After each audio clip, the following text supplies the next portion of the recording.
Okay, guys, today we have our tournament champion for today, Alexis. Alexis, tell us what you ran today to get to the top. Today I played a Synchro Cat. Synchro Cat. I forgot my actual rule deck that I was planning to play. Okay. I was intending to play Hero Frog today, but that was the only deck available to me, and decided to play it. And I have experience with it. I wouldn't call myself an expert on it. Like this deck isn't really specifically my expertise. I'm more usually like a frog player. You seem to do really good today. You went to the top. Well, so. it's just a lot of decision making. Yeah, I'm sure it is. So tell us, run us through it. Yeah, so it's a pretty standard build.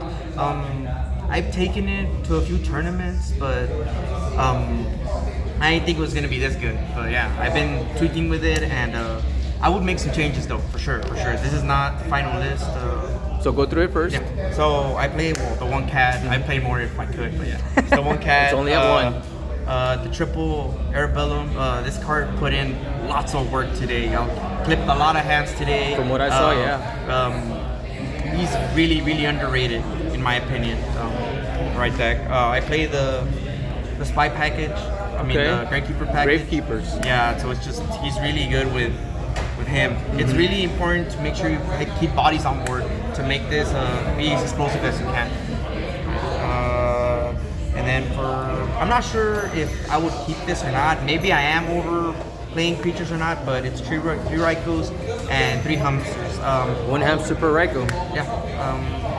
What was that? One hamster per Raiko. Yeah, 1 hamster per Raiko. Yeah, but I think I'm not sure if I would keep this or not. The thing is, I am playing a triple pot of avarice. Okay. So the more mills I get, the better. Reality to make this as live as possible. But yeah, it's 3 hamsters. And then from now on, it's just the one-ofs. It's the one Gale. I'm not sure about this card. This card is usually in here just to out like Vanity Speed and stuff like that. But this deck has no issue really outing the card. You're playing triple Raiko. You're playing triple Book of Moon. So I don't know. This might come out. I'm not sure yet. The one Gores. It's Gores. It is a card. Yeah. Sangan. In my opinion, it's another copy of Cat. I'm trying to resolve Cat as much as possible. Right. That's the whole idea of this Of deck. Synchro Cat. Synchro Cat. Yes. Another one, Monk. I see people cut this out, but I'm not sure if that's the correct move or not. I am playing 11 spell cards. It's a very heavy spell card deck. Yeah. So it won me one of my matchups in the tournament, and I think it was round 3. Because I made this live and it just went into Cat and it was all gravy from there. Yeah. And then the one Reaper. If I'm gonna clip your hand, this is gonna play into the factor as well. Yeah. It's a dark as well for this guy. For that guy. Right here. Had this card glued all day to my hand. All day. He was there. I just bought him today. He wanted to be seen. Yeah. I bought him today, and yeah, I guess I didn't think about it. I saw him like I want it. So Dark Arm Dragon. Yeah. Triple Pot of Avarice. Into the spells now? Yeah. I'm playing 11 spells. Triple Pot of Avarice. I seen people play 2, and the reason and the theory behind it is that they see it dead all the time, and not with 3 Raikos. Not with 3 Raikos, yes, but I mean there is things like Ryza exist, and a good frog player will punish me for playing all these sets. Yeah. So yeah, I like the Pot of Avarice. Yeah. Probably gonna keep it. Yeah. And then the Triple Book of Moon. Triple books. Triple Book of Moon, yes. I've gotten Decreed, I've gotten Trap Stun, and this just stops it. Yeah. It stops it, and they don't see it coming, and they think they had me killed, and when in reality they don't. No. This also resets these guys right here. Yes, it does. It's really broken because when they swing into the spy, the Descendant comes out, right? And pues I usually just like they try to kill the spy like afterwards, and you book, but you don't book their creature, you book yours. Yeah. And it forces him to deal with another spy, another extra body for you to be more explosive and anything. Exactly. So I'm not a fan of -1s, right. But I think this card's really necessary in this deck. And the one-of Heavy Storm. Yep, gotta have the one-of. Brain. One-of. Mystical Space Typhoon. I've seen people tweak with Mind Control. It would be kind of cool to flip a hamster, my opponent's hamster, to get Raiko or get Arabellum, but I don't know. Space is already tight as it is. I refuse to go up above 40. I just can't. I want to see Cat as much as possible. Exactly. And then Cold Wave. This card is. I read somebody had a Miracle Fusion in their hand because they haven't done anything. So I'm like, I'm just gonna Cold Wave and I'm gonna kill you before you get to actually play it. Yeah. Your defensive absolute 0. So. And then one my body is a shield. One my body is a shield. This deck. YuGiOh Cat scenario. Cat. Double Arabella. You do not want to see a bottomless. You don't want to see a bottomless chapel. This stops it. This stops Icarus' attack as well. My Blackwing matchup, this card saved me. I would have lost, but I guess he didn't see this coming. I mean, nobody would. Especially main deck as well. So yeah, that's it for the spells. The traps. I wish I played more traps, if I'm honest, but it is a trap heavy format. It is a trap heavy format, but I don't know. I think my rack was already like. And I'm pretty defensive as it is, but I wish I could be more because this deck's trying to outgrind you in reality. So here's the traps, Mirror, Solemn.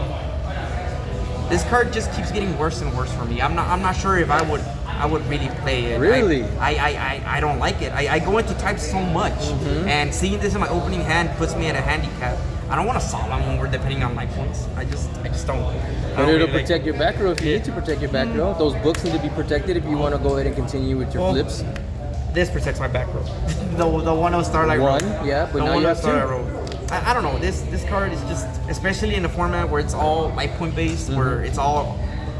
Someone doesn't just die automatically. Right. You know what I mean? It's more common than usual, but it's not always like. It doesn't always happen. What would you consider instead of Solemn? I'm not playing Trap Dust Shoot. I wish I did. Probably put that in. I really want to tweak with Caius as well because this deck produces a lot of bodies. Caius would be dope. Yeah, I noticed you didn't have a Chaos Sorcerer. I don't play Chaos Sorcerer because it conflicts with the Pot of Avarice. Oh, I see. With the Pot of Avarice, yeah. So I'm like, more often than not, I drew Sorcerer and Pot and I had to pick one. Right. I didn't want to go into both. All right. Yeah, I'm not sure. More likely this is gonna come out. A side deck option, maybe. Yeah. Okay. Maybe a side deck option. The one does. I didn't see this all day. I did not see it all day. It's usually there for the Whirlwind matchup. Where I do not want to lose the Black Whirlwind. I got double Black Whirlwind in one of the games. Yeah. And there was just nowhere to be seen. I don't. Maybe side deck. I'm not sure. Maybe Caius. Double bottomless. Standard. Yeah. Double Staples, also standard, really. And then the one call, the Haunted, to bring back this guy. You want to see this guy as much as possible, like I just said. If he gets milled? If he gets milled, that's why we run triple pot. So that's the main deck. It's 40 cards. 40 cards. 40 cards, yes. Double sleeved. It's double sleeved, yes. I just bought them too. One Chimera Tech. I might bump it up to 2 actually. Okay. It's just I have the space for it. The only thing you go into is 7s. You can run the instant fusion package, but I don't know. It's even more space that I had to make. Standard. I'm not gonna talk too much about the extra deck. Everything's standard. Yeah. Android, Catastor, Royal, your staple synchro monsters for the format. Yeah. When I'm scared, I usually go into her. Big booty. Yeah. Reality. Yeah. I put it on the Blackwing player.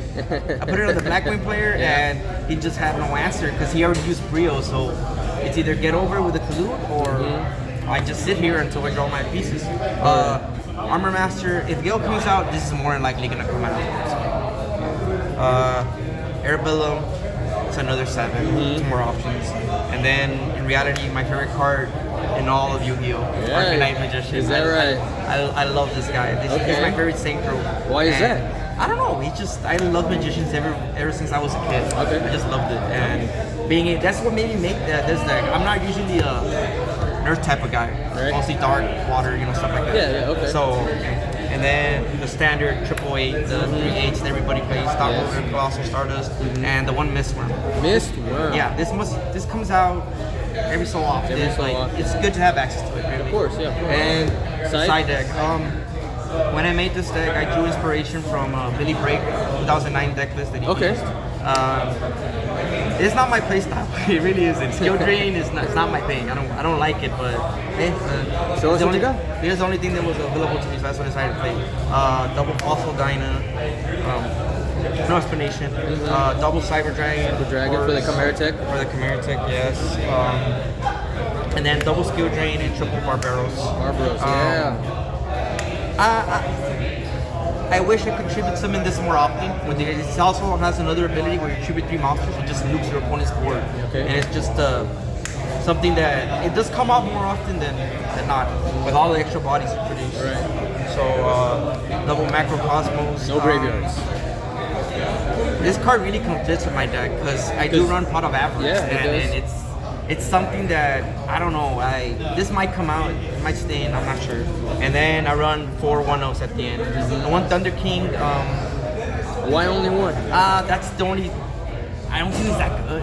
Like, I don't think he's that good. He usually comes in into like the Makita Fortress like matchup and gadgets and stuff like that. Or when I go first, I just summon him and just hope and pray that like they don't have a Soroka. What about the heroes? Heroes like to search too. Oh, the heroes, yeah, heroes a big one too as well. But they can just crash into the alias, so it's like not a really big deal, right? Maybe. And then the second Dust, the second My Body. This card is he's so underrated, man. Like I've gotten JD before and just clapped back, and it was over for them because that was the whole play. JD. Dragon, yeah. And then the one Smashing Ground.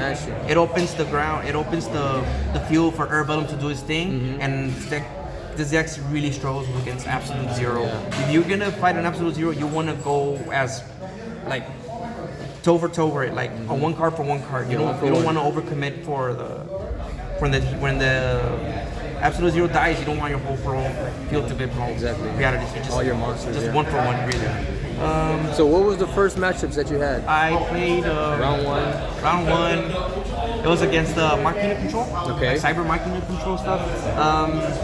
Yeah, I mean, it's just outplayed him, really. That's all that really happened. He kind of bricked. Right. Round 2, I went up against Fishboard Frogs. Fishboard Frogs? Fishboard Frogs, yes. We went into time a lot, but I guess what really saved me is that he tried to OTK me with Brio, and instead of just like taking it, just dying, I decided to set my whole back row like on instinct, and make him pick and choose what cards he wanted to bounce. He was either heavy, I lose, or he bounces the Mirror Force and I lose. Right. Luckily he didn't bounce the Mirror Force, and I just clapped back and just took him to choose. Took him to game 3. Yeah, that's good.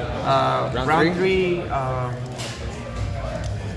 don't even remember. Oh, Blackwings. I played the Blackwing matchup. That's when I sat on the Ancient Fairy forever, all the way to the point where I just killed him with Ancient Fairy directly. And that's because he opened up game 1 with he opened up double Whirlwind, and I lost that game. I lost that game, but I almost had him, so it's all good. And your final matchup? And the finals, I went up against this Frog Monarch Dark Seymour deck. Yeah, it was a Dark Tempest is what he called it. It was Dark Tempest, okay, yeah. It was a Dark Tempest deck. I mean, it's gonna be on the channel, so I won't spoil anything. That's fine. Yeah. I won't spoil anything on that one, really. Out of tonight's matchups, which do you think was the toughest? I really struggle against Absolute Zero. I just can't. I can't get over it. So much to the point where I want to bump this up to 2 because Book of Moon doesn't save me from it. It doesn't save me from it. It's still leaving. Michael, it's also so.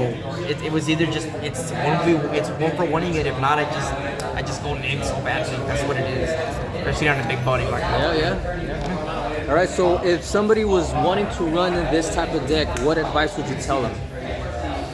This deck doesn't pilot itself, even though it does. Anybody can just set a spy and everything, but sometimes you'll have difficult decisions on whether you want this or this, and depending on the matchup. I mean, both of these block like Shura so bad. If you set this against the Shura, they're gonna assume it's something else, and then Spy comes out. I mean, Descendant, and they either have to do Icarus this, the Icarus this, and they just free up their board for Herbellum.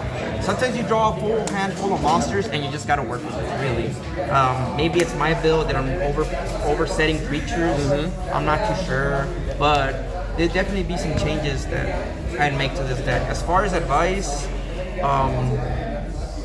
I recommend an easier deck. That's what it is. Because being able to do really well with this deck, that's why not many people play it. It's an ancient deck. It's from 2009. I rarely see Synchro Cats out in the wild doing well. I think that's the issue, and there's also like a lot of tech choices and when to activate this, when to go in, when not to go in, etc., etc., etc. Yeah. So watch the video. You'll see how he plays. Now, what advice would you give someone who wants to get into the Edison format? there's the rulings from today are way different from the rulings back in the day. Right. When you're playing Edison, you go based off of the rulings back in the day, not the ones today. Right. And there's a lot of erratas on cards that aren't what they seem on the printed cards today. Right. So that's the number one thing. Like Rescue Cat. Rescue Cat and stuff like that. Yeah. All right, man. Oh well, congratulations. We look forward to seeing you again at the next matchup. Anything else you want to say to the viewers? No, just make sure you like and subscribe. 'Cause I want the channel to grow, and I want to be known as a channel. Like Yes. I want to make sure that we compete and get like Legacy Retros, Attention, Legacy, TCG Games, the other Texas channels here. South Texas Edison, guys. Thank you, Alexis. Congrats. Thank you, JR. We'll see you, man. That wasn't too bad.